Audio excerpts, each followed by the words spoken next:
morning, everyone, and welcome to another chapter of CEO Chat. I'm Joe Osamendi, I'm Alcini, and we're here with a new guest, Frank. Frank Monzo. Monzo. I've known him for a long time, and by the way, may I say you look very dapper today. Well, thank you. All this stuff matches, and the flag is right side up. I'm very proud of you. Well, there you go. That's Thank cool. He always looks better than I do. So annoying. Frank, I've known you for a long time. Very long time. We don't have to get into that, the details of that. But we'll show a picture later that we both remember that will kind of highlight that. Yeah, okay. But I know you are the CEO, president of Kimco Green. Yes. And that is the green kind of eco-friendly pest control. Yes. You spend a minute and tell us a little bit about that. Sure. Kimco Green is an organic, 100% organic pest control company.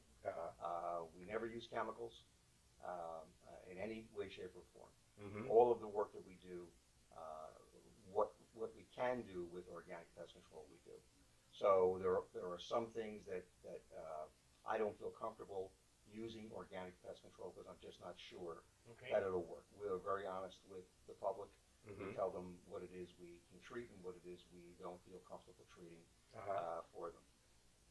But in most cases, most problems that people have with insects can be treated with organic products as effectively as using chemicals without the hazards of chemicals. Without the hazards of chemicals. Yes. So if I'm a homeowner, if I'm Joe, and I have a pet, you don't have a pet, do you, Joe? No. But if I have a pet or children at home, small children at home, then I'd be concerned about the health effects of harsh chemicals, pest control chemicals. Yeah, you want to be concerned because chemicals have a long half-life.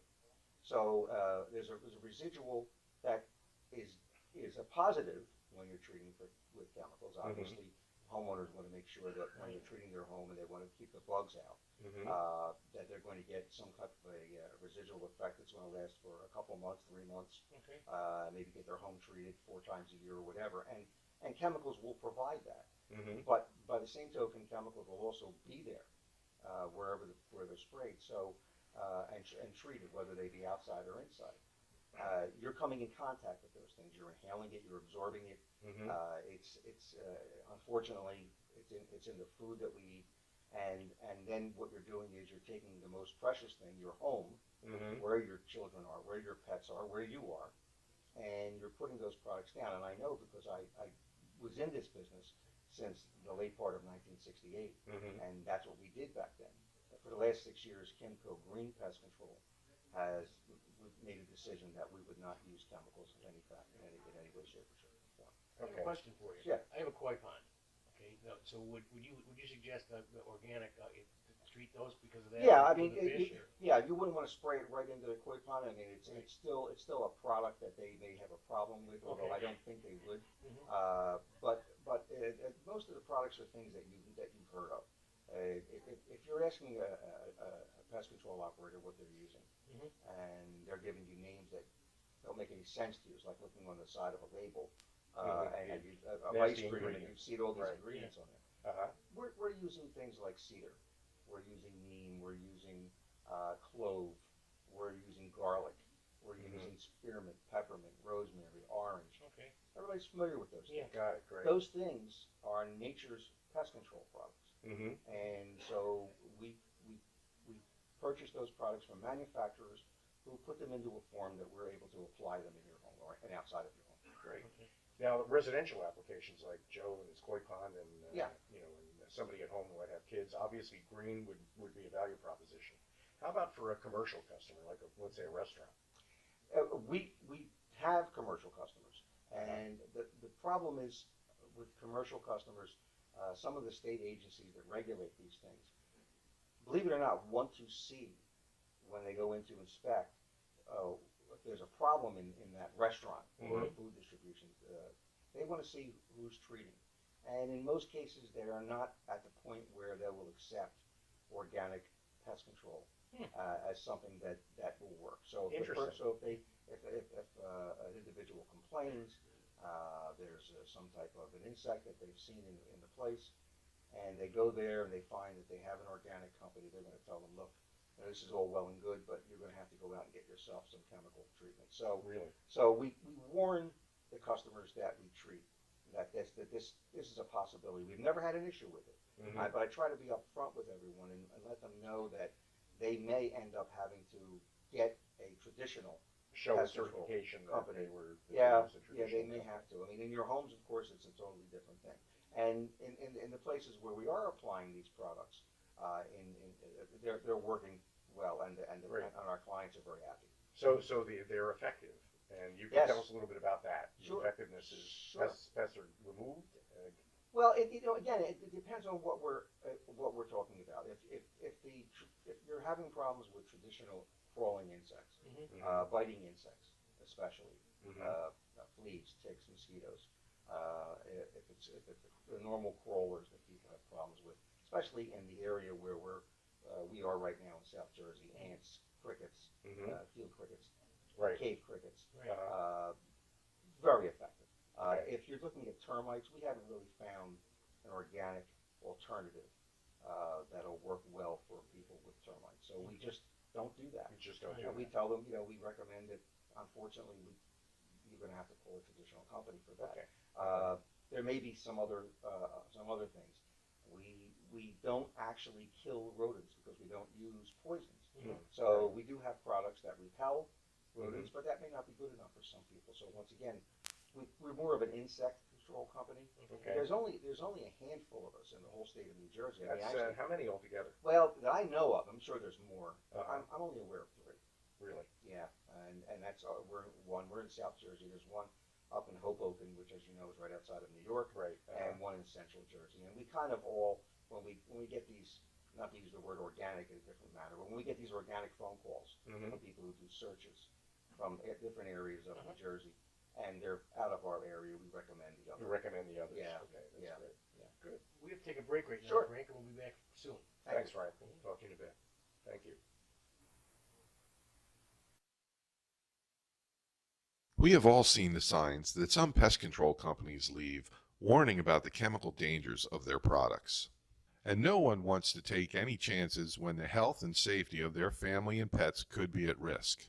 Kimco Green Pest Control uses only natural and safe pesticides that contain no toxins or chemicals that could harm your family or pets.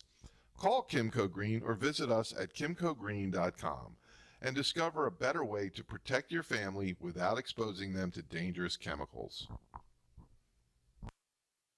Traditional pest control. Hi, everybody, and welcome back to CEO Chat with our guest here, Frank Monzo of Kimco Pest Control.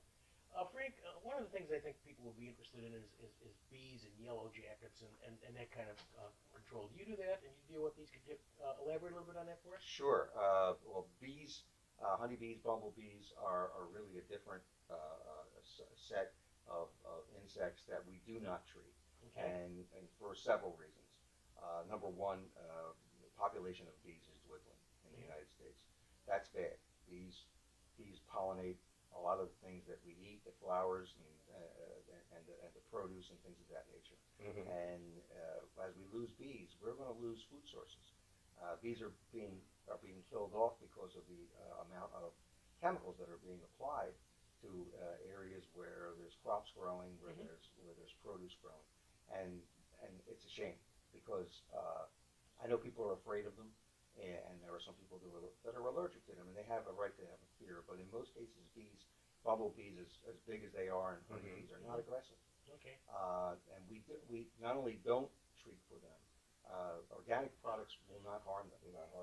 It's kind of one of nature's way of handling its own. So when you're talking about beneficial insects, bees and butterflies are pollinators, and they're beneficial insects. When you're talking about wasps or hornets or yellow jackets, yes, you can spray the same product on a wasp or a hornet or a yellow jacket. It'll be dead in moments, literally. Okay. And So it's very effective against those. we've had situations where we've sprayed bees unintentionally. They were in a place where we can see them. They'll get pretty angry for a little while, and about 5 or 10 minutes later, they're back to doing what they were doing before. Oh, that's interesting.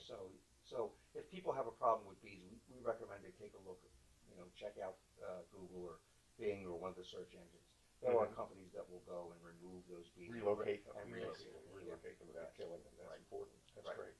Now your history though, Frank, as I mentioned before, we've known each other for a very long time. I know that you were once a traditional pest control Yes. operator using chemicals. Yes. Tell us a little bit about that. Sure. Well, I started that business when I was about almost 19 years old. Okay, wait a minute. We have a picture. Maybe we can put the picture up, Brian. It's great. Okay, that's a picture of our first office. That picture is probably around circa 1974. Wow. I went into the business in 1969. Mm-hmm. I grew up in South Philly. So did I. What a And coincidence. we did.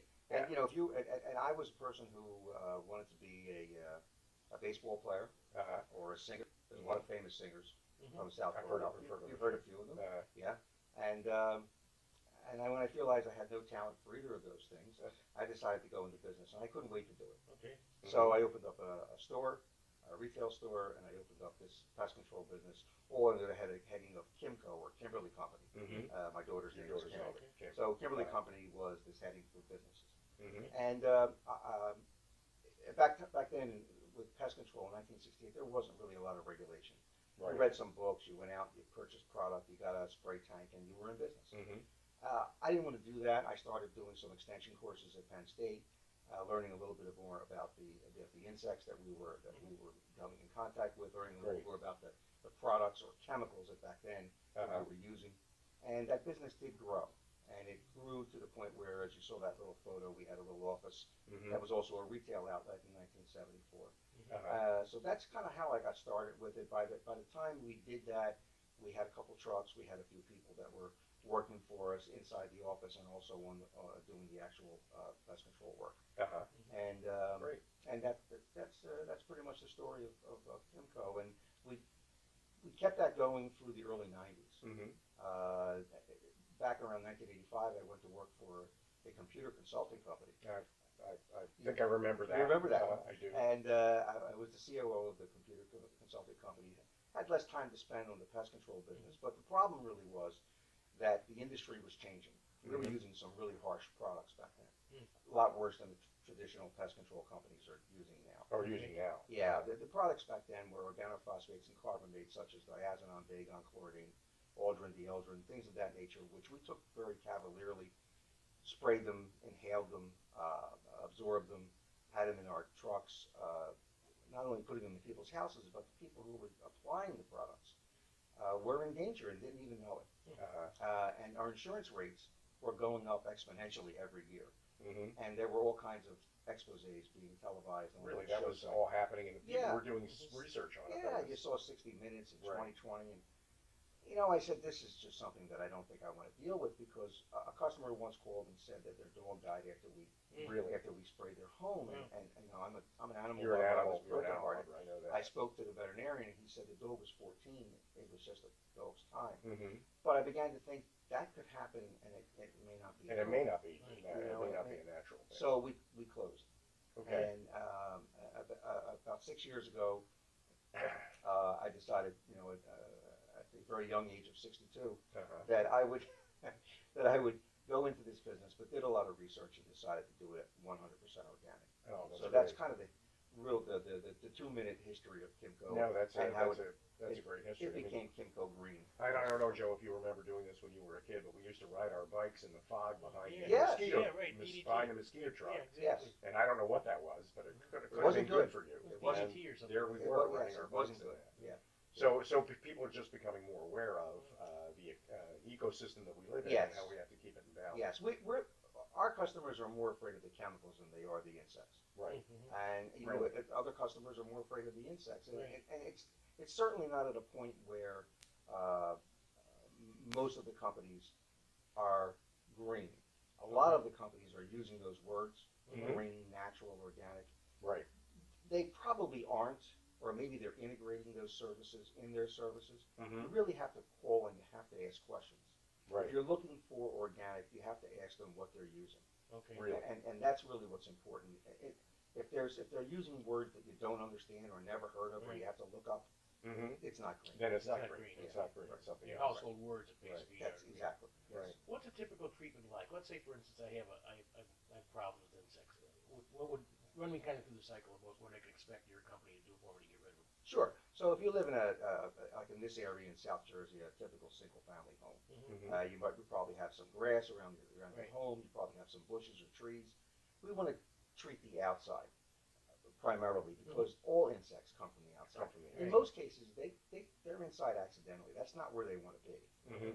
Once they get inside now, it's nice and the temperature's nice, and they've got maybe a source of food and water, and there's no predators out there trying to kill them. So there's not a whole lot of incentive for that insect to go back outside. But to get rid of them outside is important. So we treat the foundation, around the foundation of the home, around windows, doors, door jambs, vents, decks, on the lawn itself. We treat that, and we use a hose end sprayer, so we get a lot of product down. The product that we use outdoors is usually a cedar or a neem product, depending on what you're seeing and what the products are, what the problems are. We will come inside, and we will bait, and we will spray. Usually that's with a spearmint or peppermint rosemary type of product, and we'll spot spray. Back in the old days, we'd go into the house and spray every square inch. That's not what we do anymore. We look for where the problems might be. We bait where the problems are so that the insects will either take the bait or, in the case of ants, take the bait and bring it back to the colony. So that's generally our method of treating, and we're usually there for about an hour. Some of the material is liquid spray form. Yeah, in most of the cases it is. That's what it is. Yeah, and there's products that a lot of people are familiar with, like diatomaceous earth or PE. It's like a powder product. We might open up areas where you have that we can't spray, like areas where you're plugging in things. We take them apart, put the diatomaceous earth in there. But in most cases, it is liquid spray, or it's a bait, which is usually a granular form. Great. We have to take a break, so we'll be back in a minute with Frank Monzo, Kimco Green. Thanks, Frank. It's great. We have all seen the signs that some pest control companies leave warning about the chemical dangers of their products. And no one wants to take any chances when the health and safety of their family and pets could be at risk. Kimco Green Pest Control uses only natural and safe pesticides that contain no toxins or chemicals that could harm your family or pets. Call Kimco Green or visit us at kimcogreen.com and discover a better way to protect your family without exposing them to dangerous chemicals. Welcome back to CEO Chat. We're here on Radio Vision Network every Friday morning at 10:30, and thanks for joining us today. And we're talking today with Frank Monzo of Kimco Green, and we were talking during the break. Frank, I know the applications for your product are done by landscapers? Yes. Okay. Yes, and I'm not talking about people who are lawn care companies, people who put down fertilizer or mulch, that type of thing. These are people who normally would be people who take care of your hedges and your trees and mow your lawn. They're familiar with being outside of your home, and they're out and about, and they're doing that type of work, and they're the people that we rely on to actually do it. We train them in what they have to do. We give them all the information. I speak with every customer, every single one, before we go out and do the job. I ask them the questions that need to be asked. I want to find out what's going on, and then I get an idea of how we're going to treat it, and I get that information and disseminate it to the serviceman. Okay, great. And you mentioned before you went to school. You took extension courses, I guess. Well, it was extension courses first, and then when the state of Pennsylvania and all the states started to get involved in these things, then you had to take courses through the states in different categories.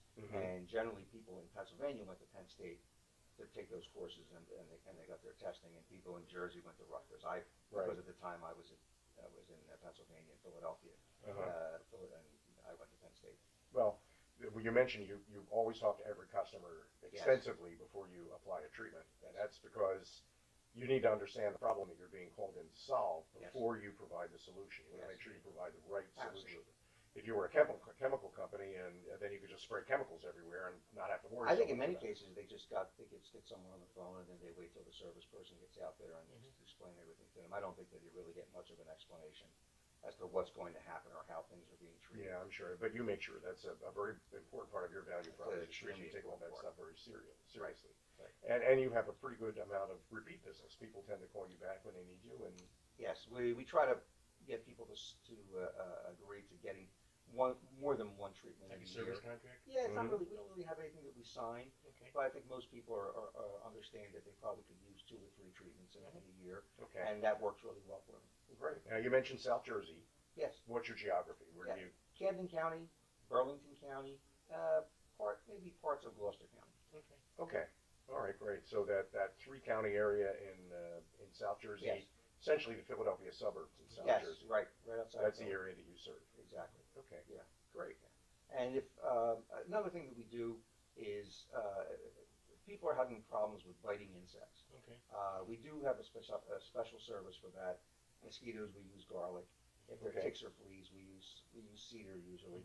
And when we go into a home, And you brought stuff. I did. I brought Okay. something. Great. When we go into a home and there is a problem with fleas or ticks, we don't want the pet that may be infested come back into the home. A lot of people use spot-on Right. products. Mm-hmm. Those products work, but it really enters into the pet's bloodstream, Right. Really? and it could be dangerous and hazardous. And I know that a lot of veterinarians say that it's important because of Lyme disease and other Mhm. diseases. Mm-hmm. If you spray the pet with this, you have to do it on a daily basis. Okay. This is cedar. Okay. It's 10% cedar, and it's, if I'm not mistaken, it's hydrated silica is the carrier. It's all organic. Mm-hmm. It's safe for people, pets, and premises. We leave our customers with this so that they can take care of the pet while we're taking care of the premises. And Okay, so that great. anything that's on the pet will die, Mhm. and if they continue to use this for the pet, it will work. And we don't sell this product, but we do give it to our customers that have those type of problems. Okay, great. And I use this myself because I live near Cooper River, Oh, and there you go. I can't even go out and barbecue without being eaten alive Yeah, by right. mosquitoes. This works So great. that repels mosquitoes. Yeah, and it's not like putting that DEET on Right. you and having to worry Yeah, about you just, absorbing that. yeah, you feel better about it. Yeah. That's great. And well, you should because it's natural, totally natural. Totally natural. Yes. And you also use cedar, I guess, indoor applications in closets where people might have a problem with moths. Yes. In many cases, we use cedar indoors also. Mm-hmm. I like our first treatments usually start out with cedar on the outside and that variation of peppermint, spearmint, Mhm. and rosemary on the inside. But we have a number of other different organic products that we use if either it doesn't work or we want to change things up a little bit. Just because, you never know what's going to happen when you treat, and you sometimes it's a hit and miss type of thing. Sure. But our customers are happy and we're happy and Great. it seems to be working rather well. It's interesting because before there were chemical solutions for pest control, people built cedar closets Yes, out it of is, cedar. Absolutely. That's I exactly. mean, people knew that cedar repelled insects Well, 100 if years you- ago. Yeah, if you put this on you, I'm going to give Okay, liberty. hit him. I'm going to hit him over. Hit my coffee, Frank. I There did. you go. Put a little bit. And I want you to smell that and tell me what is a cedar closet there. Cedar. The antidote. The antidote. It's cedar, right? It's, Yeah. Yeah. It's sweet. Yeah, Yeah. it's really yeah, what it cedar. is. It's totally fine. It's just nature's pest control. Pest control, and that's it. So we're really kind of getting back to what our great grandparents knew Yeah. back when they built closets. Yes. And, Yes. Not mothballs. No, it isn't. Well, We don't no. want to do that. It's a funny Probably, thing. probably It's, the worst thing you could possibly do is use paradichlorobenzene, which is It's mothballs. funny how the chemical companies kind of took that business over Yes. with chemistry, but nature has its own chemistry to deal with. So Exactly. we're going back to our Right. roots, which is good. Well, we hope to continue to do that. There's, like I said, not a whole lot of us doing this exclusively. Right. It's certainly in the state of New Jersey, as I know, there's only 3. Well, But we're hoping that changes and that people become a little more conscious of it. great. Now we're coming up on the end of our program, Mhm. so we only have about a minute or 2 left, and we're fortunate here to have one of only maybe 3 organic pest control operators in the entire state of New Jersey, Frank Monzo. So if you could just take a minute and explain to everybody why they should call you and how they can reach you. Yeah, I mean, there probably are more that use organic products, but I don't think they use them exclusively. Exclusively. They can get in touch with us at 856-596-4055. Mhm. I personally will get back in touch with anyone who calls or has any questions or concerns. Mhm. I certainly speak to all of our clients on an ongoing basis. That's the best way to reach out. And if you just have questions, you could check our website, at kimcogreen.com. That's great. KIMCO green.com. It's a lot of the questions are answered on that site. If you have further questions, please don't hesitate to get in touch. I'd be more than happy to discuss this with anyone, no obligation, just to give them an idea on how we do things. Well, that's great, Frank. And thanks for joining us today on CEO Chat. And thank you, everybody, for tuning in and watching. And we'll see you again next week on CEO Chat at 10:30 in the morning on Radio Vision Network. Absolutely. Thank you Thanks very so much, much. Frank. Nice Thank you. having you. Thank you, Joe. Thank Thanks, you, Al. Frank.